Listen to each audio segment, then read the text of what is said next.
Tudo isso está na Bíblia, a gente fez um apanhado para ser mais fácil de entender o que nós estamos fazendo. Então, assim, nós estamos falando sobre falsas religiões, lembrando que as falsas religiões são inspiradas por principados, por potestades, por hostes demoníacas que inspiram essas falsas religiões, porque Jesus disse que o diabo veio para matar, roubar e destruir. Né? Ele veio para. E através das religiões ele faz isso. E como que nós vamos ajudar as pessoas que estão envolvidas, liadas a essas falsas religiões e trazê-las para a luz? É necessário uma batalha espiritual. Aliás, essa batalha espiritual é necessária para tudo, né? Para libertar as pessoas do pecado, para libertar as pessoas da doença, para libertar a pessoa dos vícios. Elas estão aprisionadas. E Jesus diz em Mateus capítulo 12, versículo 29, como alguém pode entrar na casa do valente e roubar-lhe os bens sem primeiro amarrá-lo? E então lhe saqueará a casa. Primeiro, o valente é o diabo. O bem que o valente tem, tá guardando dentro da casa dele, são as almas que pertencem a Deus. Antes de a gente resgatar essa alma, a gente precisa amarrar o valente. É necessário amarrar o valente. Ou seja, como? Com batalha espiritual na oração. Orando de maneira... E a gente vai ter estudos também na Escola Bíblica Dominical e também no Discipulado e também na Escola de Líderes a respeito de batalha espiritual e sobre oração. Mas isso a gente precisa saber antes mesmo de a gente evangelizar alguém que está numa falsa doutrina, a gente precisa amarrar o valente com a nossa oração. A gente precisa repreender. E para que a gente possa saber qual é o tipo de principado, qual é o tipo de potestade, qual é o tipo de hoste que está influenciando naquela vida que a gente quer salvar, a gente precisa conhecer essas falsas doutrinas, essas coisas, para poder repreender em nome de Jesus. Aqui, né, tá errado, né, tá escrito malignos, espíritos malignos, né, espíritos malignos agem por detrás das falsas religiões e seitas. São essas hostes que estão agindo através dessas falsas doutrinas. E nós precisamos amarrar o valente em oração para depois ajudar essas pessoas a saírem desses enganos que elas estão afetando. Vamos seguir adiante.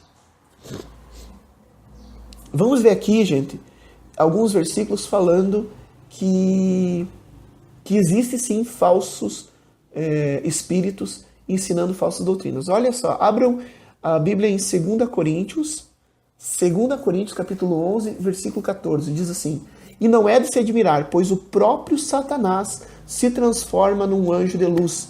A gente vai ver várias religiões que vão dizer assim, não, apareceu um anjo, o nosso fundador recebeu a visita de um anjo e esse anjo ensinou essa doutrina. Ou dizer, o nosso fundador recebeu a visita de um espírito de luz e esse espírito de luz ensinou essa doutrina, que é diferente do evangelho. É um novo evangelho, é uma nova doutrina. Gente, a palavra do Senhor diz bem claro que o diabo ele se disfarça de espírito de luz. Ele se disfarça de anjo para poder enganar. Ele vem, se fantasia. Quantas vezes a gente dá risada desses programas humorísticos, desses humoristas que imitam personalidades, imitam políticos, imitam artistas, e a gente vê e parece verdade. Quando eu era músico, eu não trabalhava nessa linha, mas eu tinha vários colegas e várias colegas que trabalhavam com um tipo de arte chamado cover, que eram imitadores. Por exemplo, tinha um cover do Roberto Carlos, eles imitavam. Tinha um músico que tocava comigo, que era baixista da minha banda, e ele era vocalista do Creedence Cover. E ele cantava igual o vocalista do Creedence Cover, se vestia igual o vocalista do Creedence Cover, e as pessoas o escutavam e diziam, parece o Creedence Cover, era igual o Creedence Cover. Imagina, nós que somos humanos, que somos carnais, conseguimos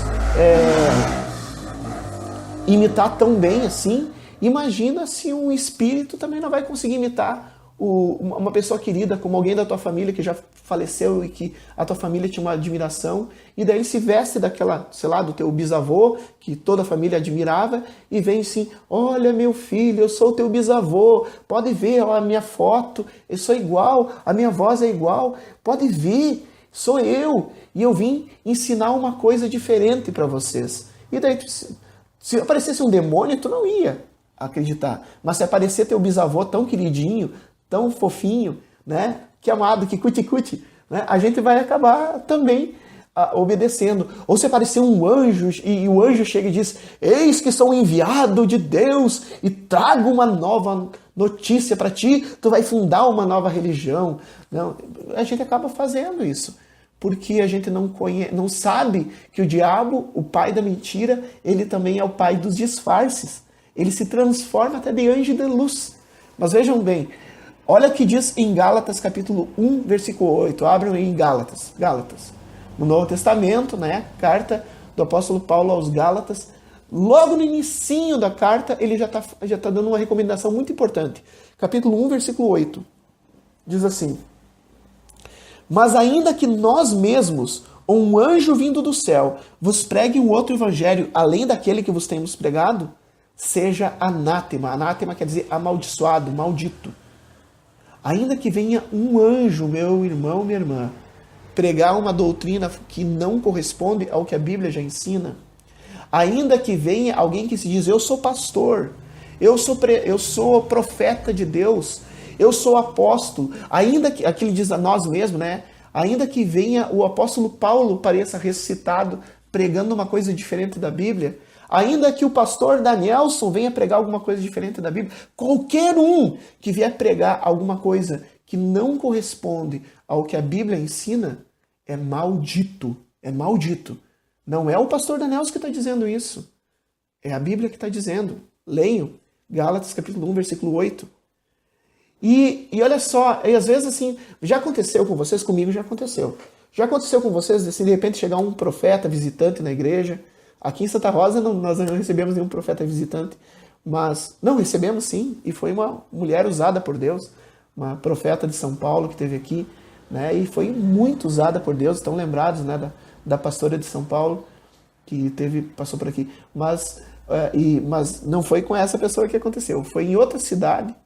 Né? Em Panambi eu estava participando de um culto e apareceu um profeta e veio para cima, botou a mão no meu ombro e disse tal coisa, umas coisas que não tinha muito a ver, né? E diz amém, irmão, diz amém, irmão. E eu já tinha lido esse versículo que eu vou abrir, podem já ir abrindo, abram 1 João, primeira carta de João, lá no finalzinho, um pouquinho antes de chegar no Apocalipse, primeira carta de João. Né? Eu já tinha lido isso. E daí quando o profeta falou uma coisa e não me bateu no coração assim que era de Deus que ele estava falando. Depois o pessoal foi dizer que ele era depois que ele foi embora, que levou dinheiro de um monte de gente, é que o pessoal foi dizer: fulano de tal não é profeta de verdade. Mas quando eu não disse amém, eu disse: seja feita a vontade do Senhor. Eu vou explicar por quê. Quando a gente diz amém, tu está concordando. E se tu está concordando, né, se for de Deus, tu está concordando com a bênção. Mas se não for de Deus, tu está concordando com uma maldição. Então, antes de dizer amém, de aceitar o que qualquer um vem falar para ti ou profetizar para ti, vê se tem de acordo com a Bíblia. Deus te dá esse direito. Não precisa ter medo, não. Deus te dá esse direito, disse assim, de provar essa profecia, de provar esse espírito em nome do Senhor. Eu tenho mais um testemunho para dar sobre isso, mas antes, vamos ler. Primeira carta de João, capítulo 4, versículo 1 diz assim: amados, não deis crédito a qualquer espírito, antes provai se os espíritos procedem de Deus, porque muitos falsos profetas têm saído pelo mundo afora. Não deis crédito, não acredite em qualquer um que diz: o Espírito falou comigo. Que Espírito foi? Ele vai dizer: é o Espírito de Deus, é o Espírito Santo. Mas o Espírito Santo jamais vai contrariar a Bíblia, meu irmão, minha irmã. Tomem cuidado com isso. Se esse Espírito que falou para o profeta estiver falando alguma coisa fora da Bíblia, não é de Deus esse Espírito, não. Muitos falsos profetas têm se levantado pelo mundo afora, diz a palavra de Deus. E já era naquele tempo e hoje em dia é mais. Em cada esquina tem um falso profeta anunciando falsa doutrina. E a gente tem que ter discernimento. Por isso, como vão ter discernimento? Como é que a gente vai saber se a pessoa está falando? Como é que vocês vão saber se o que eu estou falando é verdade ou não? Ou se o profeta da esquina que está falando é verdade ou não? Ou se o profeta da televisão, da rádio está falando é verdade ou não? Como tu vai saber? Só conhecendo as Escrituras. É por isso que os metodistas, eles têm tantas atividades. Nós temos culto? Claro que temos. Temos círculo de oração? Claro que temos. Temos outras atividades, festa? Claro que temos. mas nós temos muita atividade de ensino da palavra. Porque se tu não tem ensino da palavra, como é que tu vai identificar se aquilo que a pessoa está falando é de Deus ou não é de Deus? Então, amado, não deis crédito a qualquer espírito. Antes, provai se os espíritos procedem de Deus. Porque tem muitos falsos profetas aí saído pelo mundo afora. E se tu concordar com essa profecia, se tu receber, diga, recebo, irmão, e não é de Deus, tu está recebendo uma maldição sobre a tua vida. Então tu tem que provar. Quando isso aconteceu comigo, eu disse, seja feita... Só um pouquinho, deixa eu pegar um golinho d'água aqui. Seja feita a vontade do Senhor. Não, eu provo esse espírito. Eu tenho mais um testemunho para falar sobre esse assunto. A missionária Keila também pode até acrescentar depois, porque essa profetisa que veio aqui, né? Profetisa, ela é uma pastora, mas ela foi usada em profecia aqui. E profecias de Deus. Mas também tem explicou sobre algumas situações. Mas um testemunho pessoal meu, particular, aconteceu comigo, não foi com ninguém outro. Né? Não foi que me contaram, aconteceu comigo isso. Vocês, aqui em Santa Rosa, a gente ainda não foi com a igreja orar no monte. É uma experiência muito boa. Né? Que a gente sai para um lugar isolado, distante, sem barulho, sem luz, sem nada, sem celular, e fica só na presença do Senhor. E Deus se derrama de uma maneira maravilhosa. E uma vez, há uns anos atrás, eu não sei se foi em 2007 ou 2008, acho que foi 2007. Foi mais por aí, por 2007. E eu fui orar no monte, claro, na hora aqui em Santa Rosa, eu fui orar no monte, tinham várias igrejas reunidas, fazendo uma vigília no monte com várias igrejas. E o pessoal estava orando, tal, estava muito bom, estava uma benção. De repente, um irmãozinho começou, ele disse que ele estava recebendo o Espírito Santo. E ele começou a correr e a rodopiar e a dançar no meio do círculo. Quer dizer que não pode dançar? Não é isso. Não é disso que eu estou falando. Espera. Né? Ele começou a dançar e pular e orar em línguas estranhas, E muitas pessoas acharam isso muito bonito, muito legal, e disseram que legal, como se, glória a Deus, como esse irmão está cheio do Espírito e tal. Mas eu estava num cantinho, como no monte, para quem não foi ainda, né? É tudo apagado, todas as luzes apagadas, e ninguém se vê muito bem, só vê os vultos, né? Como o céu estava estrelado, a gente via esse irmãozinho rodopiando no meio do círculo e orando em língua estranha. Mas eu estava numa parte do círculo, né? Ajoelhado e orando, quietinho no chão. E eu senti, realmente, eu não me senti em paz com aquilo, eu me sentia angustiado com aquilo.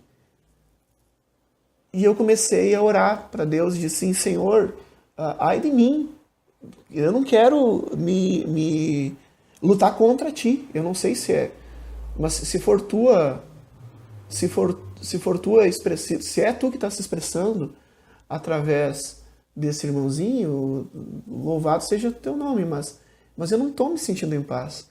Então eu pego a palavra de Deus, que está em 1 João, e que dá autoridade para mim provar os espíritos, e eu provo esse espírito em nome de Jesus. E eu orando baixinho, não gritei nada, mas eu orando baixinho, quase sussurrando.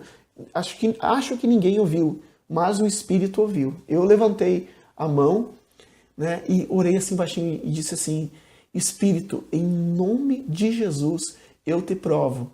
Se tu for de Deus, continua. Mas se tu não for de Deus, bata em retirada agora, em nome de Jesus. Quando eu nem terminei de dizer em nome de Jesus, estava terminando de dizer em nome de Jesus, o irmãozinho ele teve ele estava orando em línguas estranhas, né? Falando e tal. E de repente ele fez um barulho como se ele tivesse engasgado. Fez e caiu no chão e ficou como dormindo.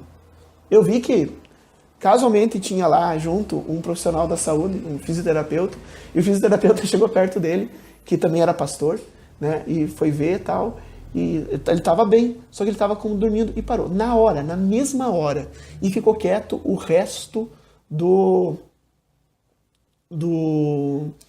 da vigília inteira, deitado lá, como se estivesse dormindo. Terminou a vigília, ele levantou e foi embora. E depois, poucos dias depois, foi descoberto que ele era adúltero e estava escondendo isso, que ele era alcoólatra e estava escondendo isso, e que ele estava envolvido com feitiçaria. O adultério dele, ele era amante de uma mulher que era envolvida com feitiçaria, e ele estava se envolvendo com feitiçaria também. Né? Poucos dias depois disso, tanto é que ele saiu da igreja, o casamento dele entrou em crise. Hoje eu não sei se eles voltaram ou não, mas eles tinham se separado. Né? E o que a gente entende disso? Era o Espírito Santo que estava agindo? Não, não era. Essa pastora de São Paulo, ela explicou, e eu já vi várias pessoas explicando também, que existe um demônio, que talvez não seja esse o único demônio que faça isso, chamado Exu do Lírio, e esse demônio ele faz com que a pessoa imite, como se estivesse recebendo o Espírito Santo, imite língua estranha, mas na verdade faz isso só para atrapalhar. De certo, aquele demônio estava usando o irmãozinho para atrapalhar a vigília, para que as pessoas parassem de orar e ficassem olhando para ele, e parassem de orar. E quando eu também não sei, porque assim como ninguém viu eu repreendendo ele em nome de Jesus, talvez outras pessoas também estivessem fazendo a mesma coisa, porque não eram todo mundo que estava dizendo aleluia, aleluia. Alguns estavam quietos, talvez esses que estavam quietos também estavam repreendendo. E foi imediatamente que ele caiu. Então assim, a gente pode provar os espíritos. Às vezes parece que é de Deus, porque existem, por exemplo, espíritos de adivinhação que fazem de conta que são profetas, que fazem de conta que a pessoa é profeta. E ela pode adivinhar coisas, pode dizer coisas que aconteceram, e nem por isso é de Deus. A gente tem direito de provar. Nem todo aquele que se diz que é de Deus, Jesus vai dizer, vocês podem conferir ali em Mateus 7, 21, que Jesus vai dizer assim, que muitos profetizam, muitos operam maravilhas, mas não são de Deus. Né? Então a gente tem que tomar cuidado com isso. Mas vamos seguir adiante.